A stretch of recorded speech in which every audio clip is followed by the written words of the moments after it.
Hello! Magluluto ako ngayon ng ulam ng aking bunsong anak na si Mariket. Ito, nandito ako sa labas. Nagpipitas ako ng mga gulay, kamatis.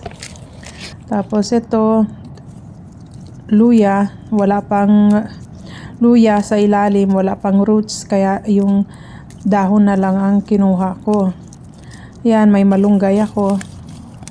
Pero hindi ako kumuha ng malunggay dahil napakaliit pa. Ito naman ay kangkong.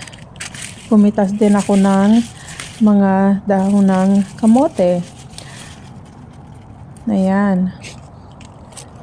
Tapos mayroon dito mga dahon ng ampalaya. Pero saka na muna ito pag magluto ako ng mga munggo or pag kailangan ko ng dahon ng ampalaya. So ito na nga, pumasok na ako sa loob.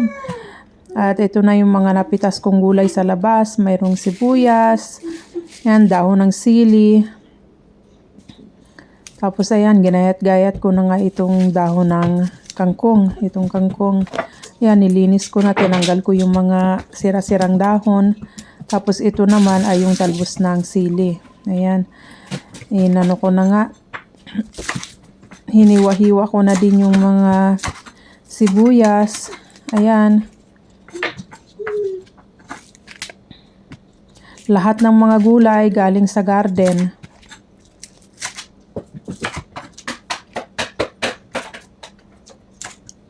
Yan, magluluto ako ng manok. Manok na may sabaw. Hindi ko alam kung anong tawag dito. Bahala na kayo. Sinigang na manok ba ito or tinolang manok. Basta sinabawang manok. Ayan, hiniwa ko na lahat itong mga gulay, sibuyas, tapos kamatis. Yan, ang ganda talaga kapag may sarili kang tanim. Dahil kapag kailangan mo, labas ka lang doon at kukuha ka ng mga kailangan.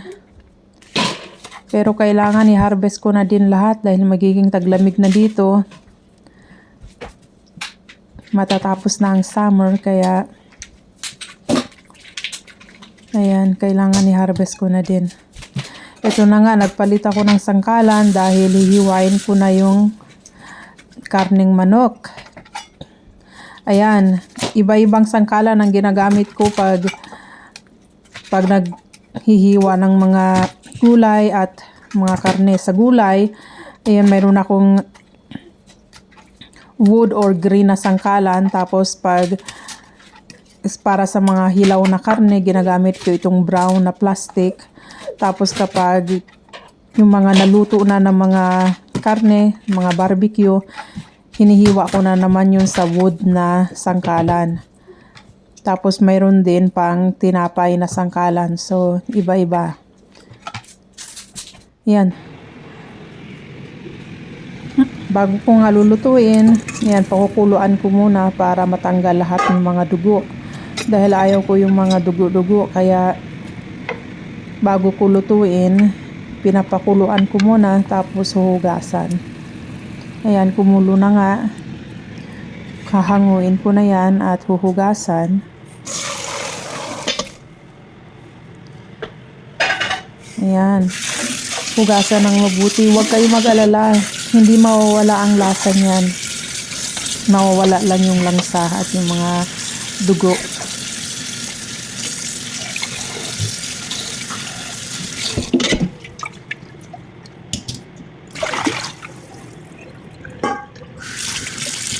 Yan, pugas pa more. Talaga. Ayan. Tapos ito na nga, magisa na. Butter lang dito ang ginamit ko. Ito, butter. Tapos, nakalimutan ko, wala pala akong na-ready na bawang. Kaya ito, kumuha muna ako ng bawang. Galing din sa garden ko yan. Yan, hinalo ko yung buong bawang, yung lahat. Tapos ito, maggigisa na ako. Bawang muna. Tapos, pag medyo naluto na, isusunod ko na yung sibuyas.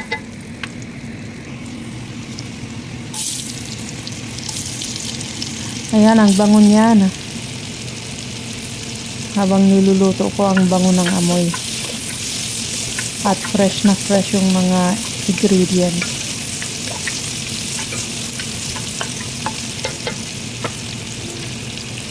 Tapos isusunod ko na rin yung kamatis.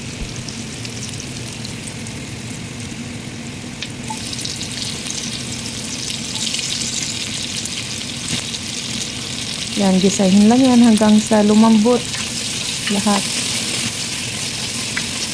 Tapos isusunod na ang karneng manok.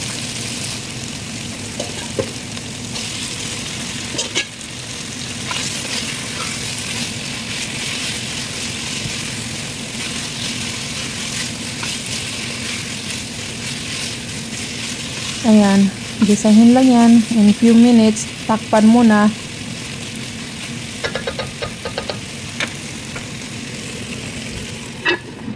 Tapos in a few minutes, ayan, pag ganyan na, kumukulo na sila. Kumukulo na at ano na, lalagyan na ng tubig. Ayan, yung tubig na ilalagay ko, ito, yung una, chicken broth. Ginawa kong chicken broth. Tapos tubig. Ayan lang, haluin. Tapos ito na, ilalagay na yung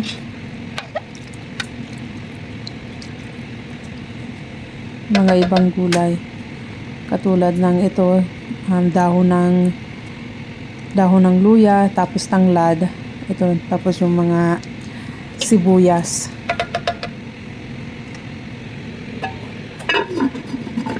Ayan, pagkukuluan ng mga in a few minutes.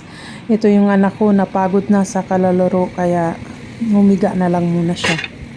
Hinihintay niya maluto yung ulam niya. O, ayan. Luto na nga yung chicken, kaya ilalagay ko na yung mga dahon. Unahin ko yung dahon ng sili. Ayan, naglagay nga pala ako ng patola. Patola yan, galing sa garden, maliit. Kinuha ko na lang din para ihalo dyan. Ayan na, nilagay ko na tong dahon ng sili. Tapos, dahon ng kangkong. Tapos, ayan. Luto na yan, kaya lalagyan ko na yan ng asin at paminta. Ayan, nilagay ko na yung mga natirang dahon ng sibuyas. Tapos lalagyan ko ng asin at paminta. Yun lang. Wala nang iba. Ayan, itong anak ko nga malikot. Makulit. Wait, maglagay tayo ng asin. Sandali lang. Come on, wait.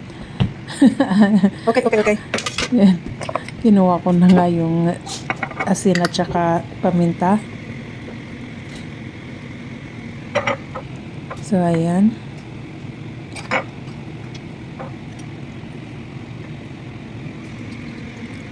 Ayan. Okay na yan. Tikman. Luto na. Pwede nang kumain. Ayan. Masarap guys. Super ano siya.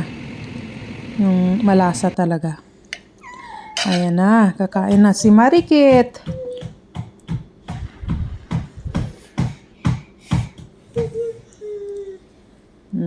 Nagsarap-sarap niyang kumain. Gustong-gusto niya talaga yung may mga sabaw. Oh. Very good. Happy. Yes, oh, happy. Nagsa-sign language Yes, tong more. anak ko. Okay. Natututunan niya sa pagpapanood niya ng TV. Kaya yan, happy, more. Say pa daw, more. Yan yung isang More. Say sign more. language niya na more. Say more. Tapos happy. More. Say more.